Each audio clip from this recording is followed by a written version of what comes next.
அன்பார்ந்த இணையதள நேயர்களை மீண்டும் www.qcrc.in என்ற இணையதளத்திற்காக நியூஸ் தமிழ் செய்தி அறிக்கையில் உங்களை சந்திப்பதில் பெருமகிழ்ச்சி அடைகிறோம். இன்று 16 நவம்பர் 2009 முக்கிய செய்திகளை தற்போது பார்க்கலாம். அமெரிக்க அதிபர் திரு பாரக் ஒபாமா அவர்கள் கிழக்கு ஆசிய நாடுகளுக்கு சுற்றுப்பயணம் மேற்கொண்டு இன்று சீனா சென்றடைந்த போது அவருக்கு மாபெரும் வரவேற்பு அளிக்கப்பட்டதாகவும் அங்கு செய்தியாளர்களிடம் பேசிய பாரக் ஒபாமா அவர்கள் சீனாவுடைய பொருளாதார வளர்ச்சியை அமெரிக்கா ஒருபோதும் கட்டுப்படுத்தாது என்று கூறியதாக பீஜிங்கிலிருந்து தகவல்கள் வெளிவந்து கொண்டிருக்கிறது. மற்றொரு செய்தியாக சீனா முழுவதும் இணையதளத்தில் எடுக்கப்பட்ட ஒரு புள்ளி விவரத்தில் அமெரிக்கா சீனாவுக்கு எதிரான நாடு என்று மக்கள் கருத்து 80% மக்கள் கருத்து வெளியிட்டுள்ளதாகவும் தகவல்கள் வெளிவந்து கொண்டிருக்கிறது.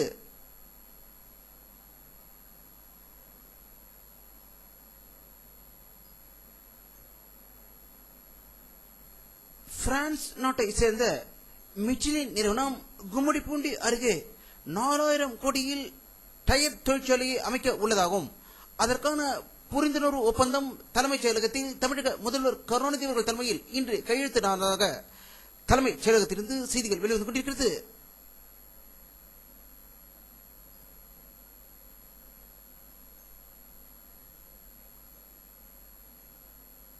இந்திய உளவுத்துறை வெளியிட்டுள்ள ஒரு செய்தி அறிக்கையில் இந்தியாவில் உள்ள அணு உலை கூடங்களில் தீவிரவாதிகள் குண்டு வைத்து தகர்த்த இருப்பதாகவும் அதனால் அங்கு இந்தியாவில் உள்ள அணு உலைகளுக்கு பலத்த பாதுகாப்பு போடப்பட்டுள்ளதாக தகவல்கள் வெளிவந்து கொண்டிருக்கிறது. சென்னைக்கு அருகிலுள்ள கல்பாக்கம் அணு உலையிலும் பாதுகாப்பு அதிகரிக்கப்பட்டுள்ளதாகவும் இதன் மீது தீவிரவாதிகள் குண்டு தாக்கினால் தமிழகத்தின் பாதி பகுதி மறைந்து சின்னபின்னம் ஆகிவிடும் என்பது குறிப்பிடத்தக்கது.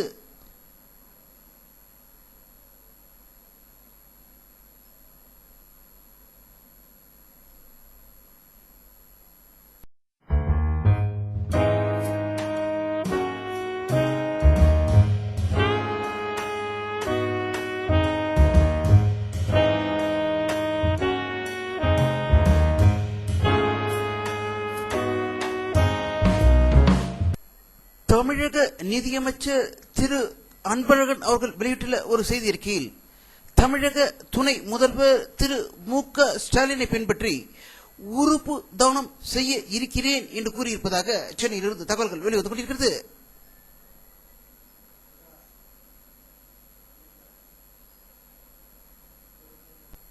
கடந்த 4 மாதங்களாக நீலகிரியில் தொடர்ந்து விட்டு மழை பெய்து கடைசியில் பலத்த மழை பெய்தல் காரணமாக நீலகிரியே சிதைந்த நிலையில் நீலகிரி மாவட்டத்தில் மீட்பு மற்றும் நிவாரணப் பணிகள் மேற்கொள்வதில் மெத்தன போக்கை கடைபிடித்து வரும் திமுக அரசை கண்டித்து நிவாரண தொகுப்பு உதவிகளை உடனடியாக வழங்க வலியுறுத்தியும் அதிமுக சார்பில் ஊட்டியில் மாபெரும் கண்டனம் ஆர்ப்பாட்டம் நடைபெற்றதாக ஊட்டியில் இருந்து தகவல்கள் வெளிவந்து கொண்டிருக்கிறது.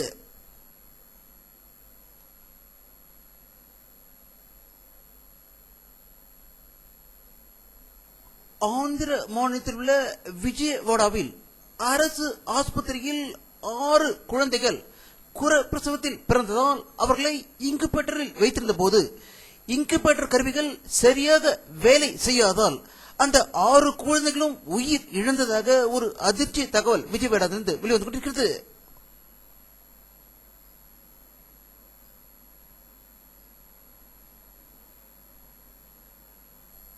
ஆந்திர மாநிலம் குண்டூரில் ஒரு வீட்டில் ஜிலட்டின் வெடிபொருட்கள் வெடித்ததில் 15 பேர் உயிர் இழந்ததாகவும் 20க்கும் மேற்பட்டோர் படுகாயம் அடைந்ததாக குண்டூரிலிருந்து தகவல்கள் வெளிவந்து கொண்டிருக்கிறது.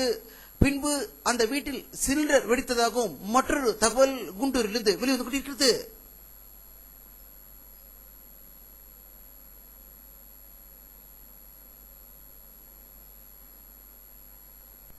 காஷ்மீர் மாநிலத்தில் தீவிரவாதிகள் ஊடுருவல் முயற்சியில் ஈடுபட்ட போது இந்திய ராணுவ படையினருக்கும் தீவிரவாதிகளுக்கும் நடந்த பயங்கர சண்டையில் ஒரு டிஜிபி உள்பட 2 ராணுவ வீரர்கள் உயிர் இழந்ததாக ஸ்ரீநகரிலிருந்து தகவல்கள் வெளிவந்து கொண்டிருக்கிறது.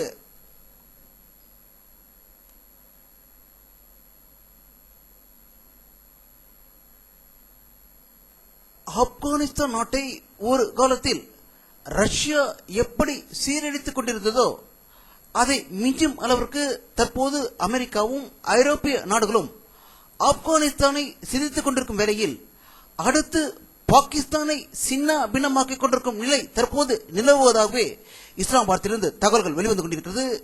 நாளொரு மேடியும் பொழுதொரு வண்ணமும் குண்டு சத்தங்களுடன் இயங்கிக் கொண்டிருக்கும் பாகிஸ்தான் நாடு இன்று ஒரு போலீஸ் ஸ்டேஷன் அருகில் ஏற்பட்ட பயங்கர குண்டு வெடிப்பில் 4 பேர் உயிர் இழந்ததாக ஒரு அதிர்ச்சி தகவல் இஸ்லாமாபாத்திலிருந்து வெளிவந்து கொண்டிருக்கிறது.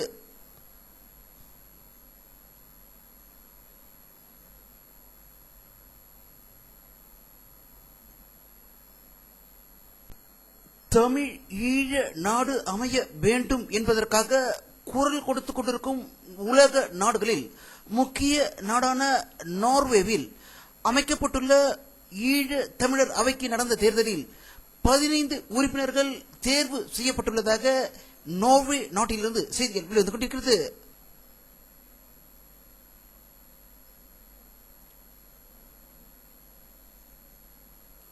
ஈராக் நாட்டில் உள்ள ஒரு கிராமத்தில் ராணுவ உடை அணிந்த ஒரு தீவிரவாதி பயங்கரமாக துப்பாக்கி சூடு நடத்தியதில் 12 ஈராக்கிய கிராமத்து மக்கள் உயிர் இழந்ததாக ஈராக்கிலிருந்து தகவல்கள் வெளிவந்து கொண்டிருக்கிறது.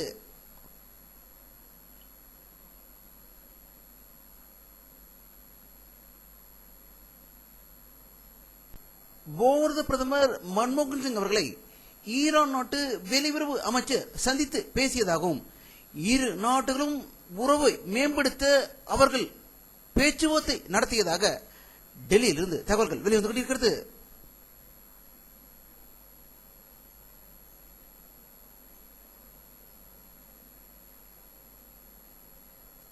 அமெரிக்காவின் நாசா விஞ்ஞானிகள் வெளியிட்டுள்ள ஒரு செய்தி அறிக்கையில் சர்வதேச விண்வெளி மையத்துக்கு புறப்பட அட்லாண்டிக்ஸ் விண்கலம் அமெரிக்காவின் புளோரிடாவில் உள்ள கென்னடி விண்வெளி ஆய்வு மையத்தில் தயார் நிலையில் இருப்பதாக அமெரிக்காவிலிருந்து தகவல்கள் வெளிவந்து கொண்டிருக்கிறது.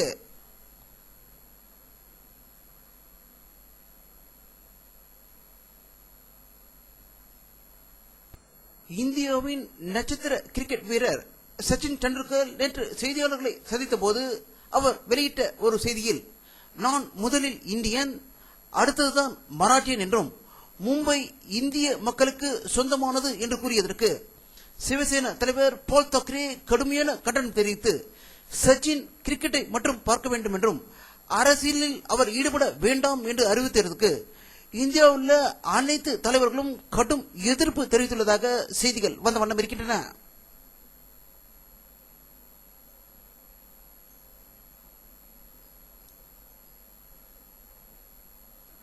சென்னையின் புறநகர பகுதியான வேளச்சேரி, மடிப்பாக்கம், ராம்நகர், கீழ்கட்டளை போன்ற இடங்களை சேட்டலைட் நகரமாக உருவாக்கிறோம் என்று கூறிக்கொண்டு அங்குள்ள ஏரிகளில் வீடுகளை கட்டிவிட்டு தற்போது காஷ்மீரில் உள்ள தல் ஏரியில் மிதக்கும் படகுகள் போல் வேளச்சேரி பகுதிகளில் வீடுகள் தண்ணீரில் மூழ்கிக் கொண்டிருப்பது மக்கள் அதிர்ச்சி அடைந்திருப்பதாகவும் இது வருடா வருடம் நடக்கும் ஒரு செயலாக இருப்பதாகவே வேளச்சேரி மணிப்பாக்கத்திலிருந்து தகவல்கள் வெளிவந்து கொண்டிருக்கிறது.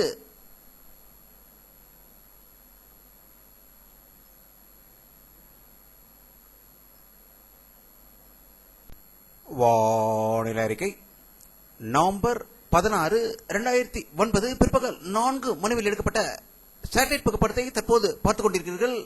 தமிழகத்தில் மேகமூட்டங்கள் அவ்வளவாக காணப்படவில்லை.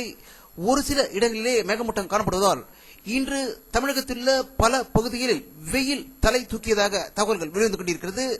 ஆனால் வங்காள விரிகுடாவில், இந்தோனேஷிய, அந்தமான் தீவுகளில் அதிக மேகமூட்டங்கள் இருப்பதை இந்த படத்தில் காணலாம்.